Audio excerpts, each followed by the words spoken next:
Hey folks, Steve here, and talking Jafar Panahi's 1997 film The Mirror, and the whole point about this film and talking through this film is really uh, talking about and questioning exactly what we mean by documentary. How does this film actually fit into that definition or actually challenge that definition?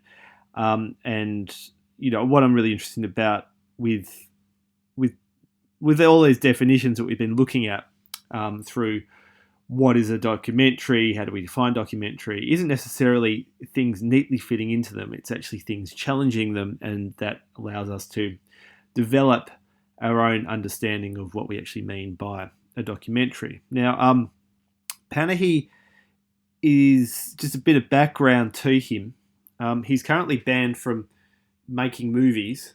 In 2010, he was arrested by the Iranian government, and he was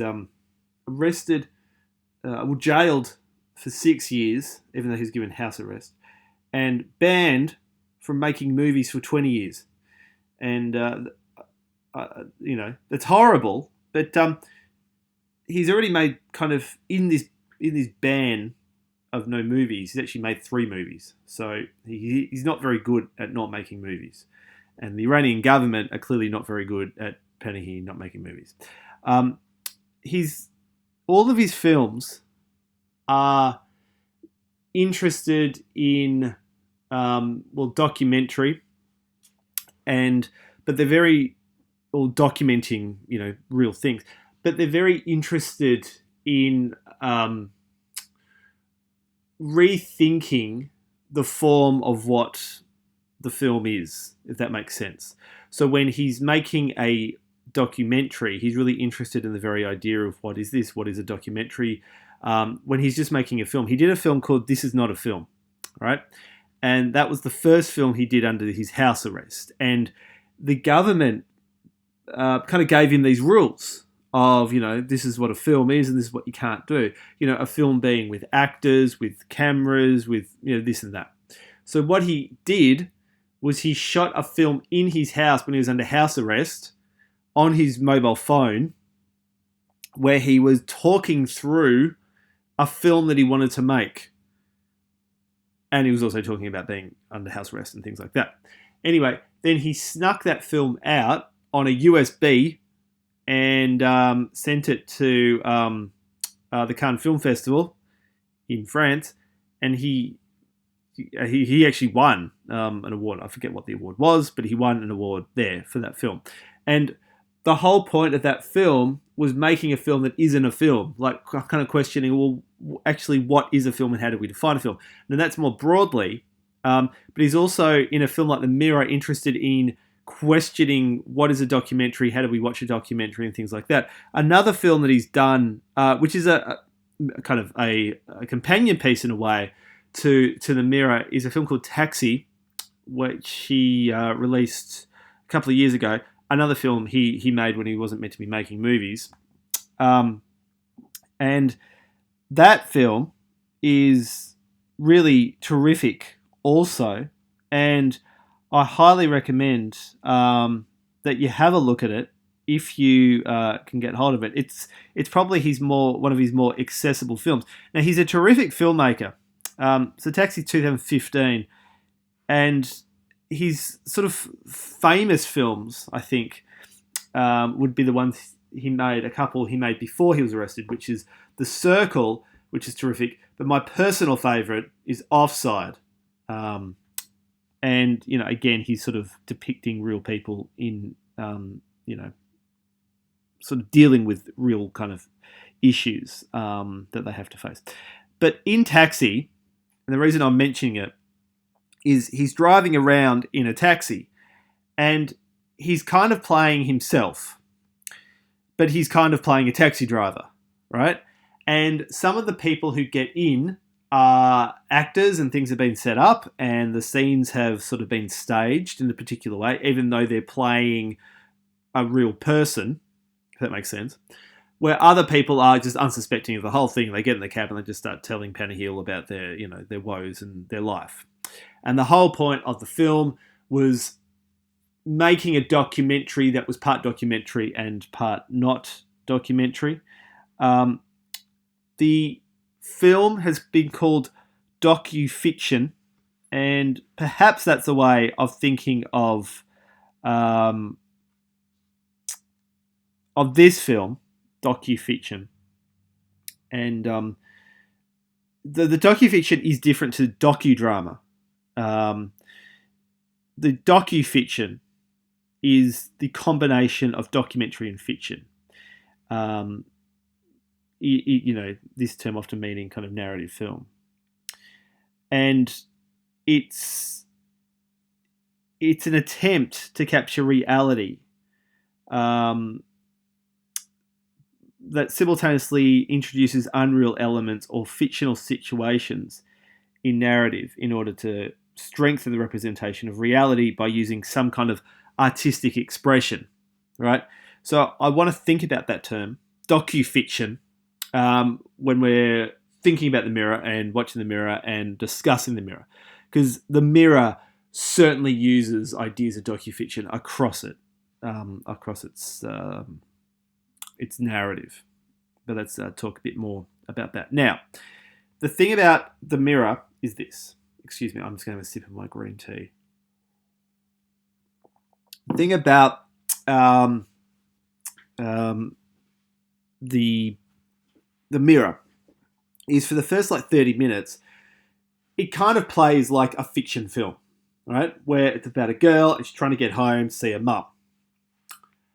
And although it doesn't feel like a documentary, I want you to think about that first 30 minutes and think about what's happening in that first 30 minutes and how a lot of the actors in the film are not actors, right?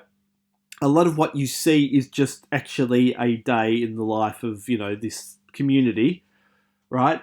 A lot of the film, like the opening shot of the film, which is this wonderful kind of tracking kind of panning shot, it actually takes place every day.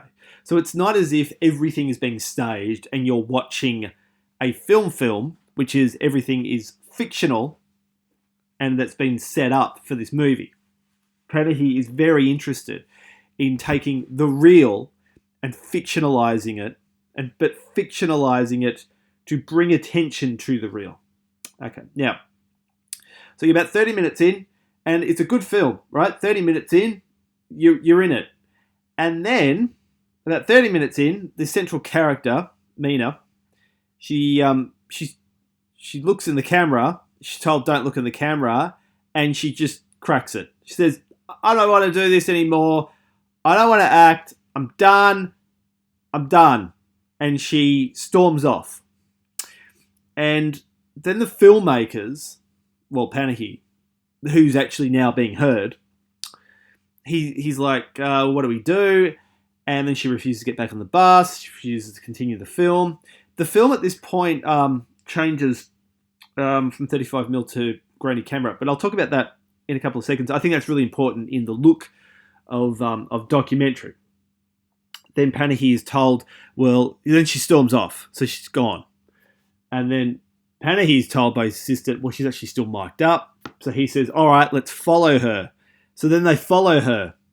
So now you've got Mina, girl lost in the city, essentially, and the crew following her. Now, some ethical issues are raised here. The crew are following her, right, as a way of protecting her and making sure she's safe. But they're also following her when she doesn't actually think she's being filmed. And the whole idea comes from, social actors and, what's the ethical responsibility for us to film a social actor and actually incorporate them. Now, the thing about this film is you can watch it like it's actually a documentary, that this is happening. And if you do that, which a lot of people did, I think it's really effective and it really works. Now, the question I have is, does this film only work if you believe it's true? If you believe this is documentary, does it work? If you believe it's all being set up and it's all just part of the fiction that's being set up, the docu-fiction, then is it something else? Now, the film has been called a mockumentary in that it's mocking the very form of the documentary. Now, mockumentary is not this film because, this is the definition of mockumentary: a television program or film which takes the form of a serious documentary in order to satirize its subject.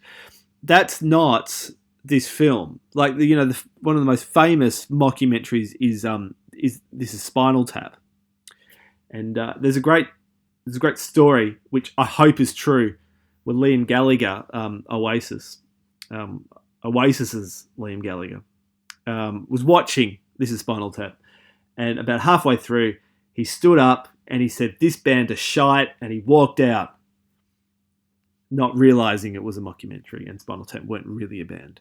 And I don't know if that story is true, but I hope it's true, and I'm going to keep telling the story to keep that story alive, because I think it says so much about Liam Gallagher that he would actually think that.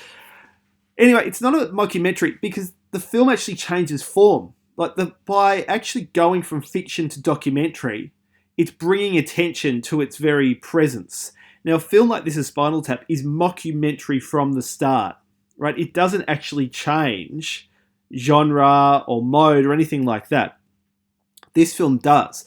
Also, it's not mocking the very idea of documentary. It's actually using documentary in a way to bring attention to the fiction, and also bringing attention to the staginess of what we're watching here. So not mockumentary as much as docu-fiction, and docudrama is another term that's sort of been raised, which again I probably wouldn't consider that docudrama, where you kind of go from talking heads to things being staged and things like that, which doesn't really work. If you want a good example of docudrama, try Wormwood, the new Errol Morris Netflix series, which is a good example. Okay, now, do you find yourself manipulated by the technique? Are you watching this film and you know what it's doing, right? But yet you're willing to go along with it, or are you going to sit there like a cynical person and go, "I know what it's doing. I don't like what it's doing. It's not seducing me or manipulating me in what it's doing, so therefore it doesn't work at all." Now, the thing about this film is it's intentionally blurring the lines between what is reality, a documented pro-filmic event, and what is fiction, sort of art or artifice, right? It doesn't want you to say that the difference between fact and fiction are two separate categories. And I think that's the point. It's really the point of what we've been discussing across, across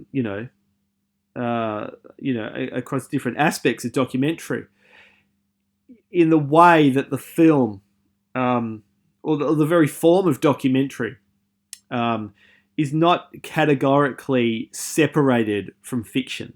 That fiction is very much part of documentary, and documentary is very much, there in, sort of your standard fiction film.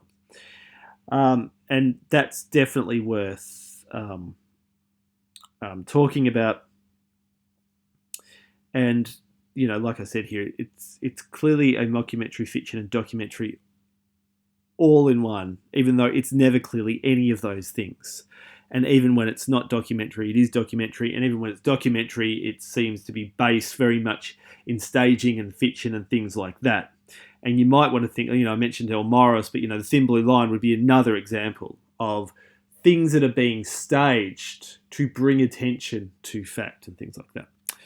Okay, now how should a documentary look?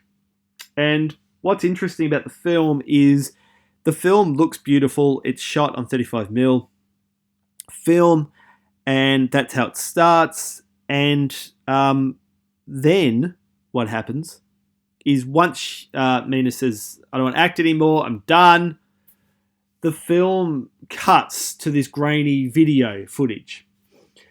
And the point of that is to give you a feel of documentary, that we're documenting something real. And if you're documenting something real, how can it look good? And what we're talking about here is the observational mode, right? And the observational mode has a particular look because it's about location shooting, it's about handheld cameras, it's about things not being set up, about light not looking fantastic. That's the very point of the observational mode.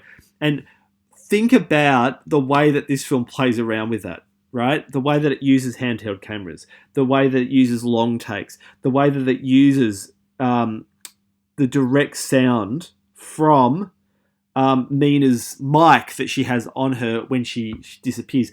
Think of the voiceover. Now, the voiceover, it's not a voiceover, right, like a Michael Moore film.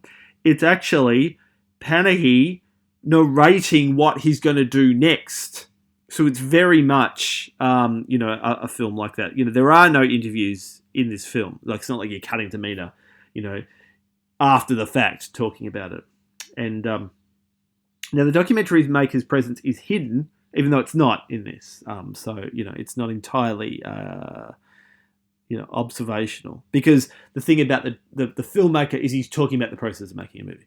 Okay, so which brings us to the performative conventions. And how do we read the film as fiction when it behaves like a documentary? And a lot of you may find it frustrating because it's like you want a straight documentary, you're not getting it, or you want a straight fiction film, and you're not getting it. And I like that Mina does yell at cut. She takes on the role of the director, and that's interesting because she actually drives the narrative. She controls the narrative. She takes the narrative where it goes. I wouldn't say that she takes the narrative where she wants to take the narrative because she actually wants it cut and she wants it done, and she's done. She's gone. Anyway, performative conventions, right? Documentary maker and crew interact with the subject. Tick, yes, absolutely. Documentary maker comments on the process of making documentary. Yes, absolutely. Documentary is often shaped into the narrative of an investigation or search. Absolutely. It's searching for Mina who gets lost in crowds. It's kind of, it's stressful to watch this because it's this big city and she's this little kid and she, what's going to happen to Mina in the city? That was me banging the desk. I'm worried for her. So, yeah, absolutely. It is about a search and an investigation, even when we're following her. It's a road movie. Literally, it's a road movie. And you want to keep off these roads because they look dangerous. The audience is addressed in an emotional, direct way. Well, I've just demonstrated that. It's stressful watching her trying to find her way home in the big city. And she gets lost and she cries and it's very sad. And I'm not going to tell you what happens at the end. Okay.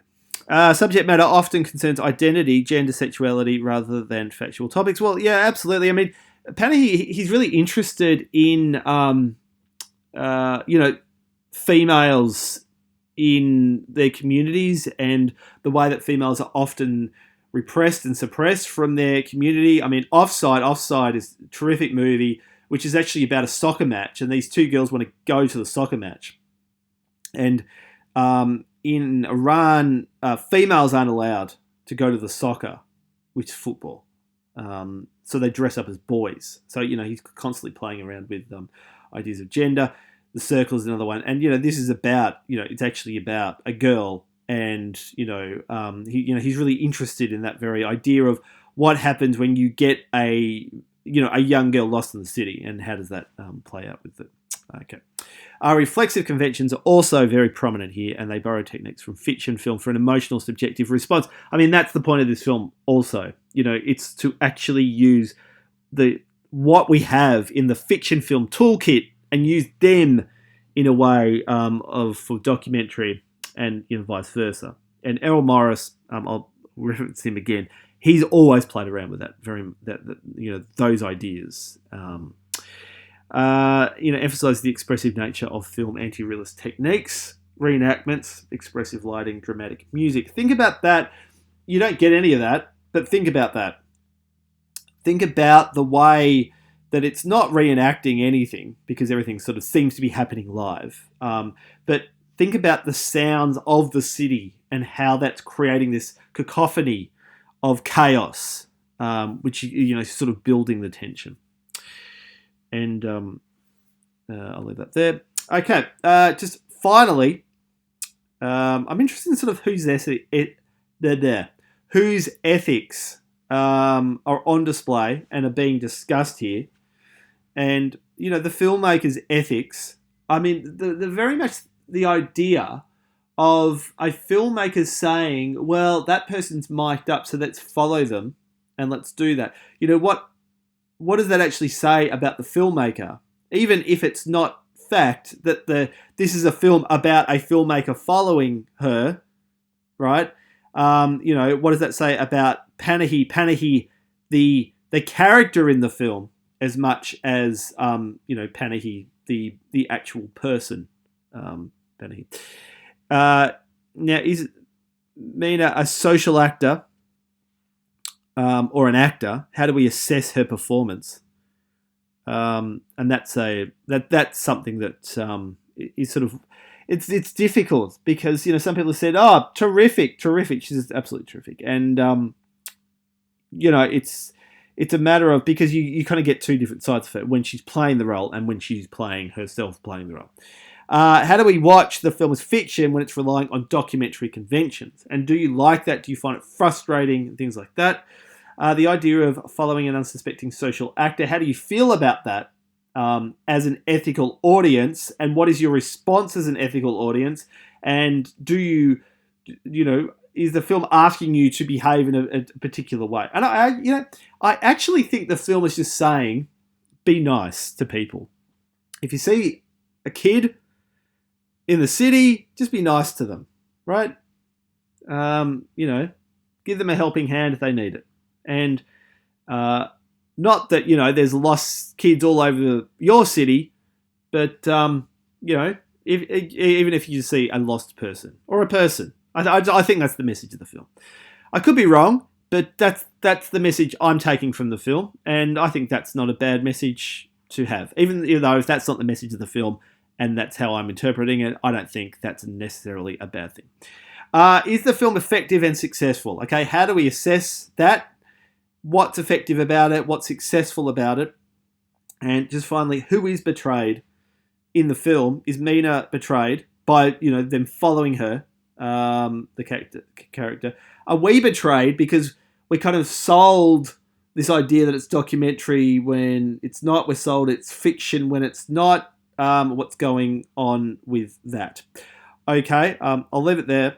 So it's The Mirror, 1997 film by Panahi, pre-house arrest and pre-banning from filmmaking for 20 years, even though he continues to make films. So that doesn't seem to be working out too well from the government. But good on him. And the thing about Panahi is he's always kind of been a bit of a punk. And his films are always, they're kind of punk, in that they're anti-establishment and they're people just kind of doing whatever they want.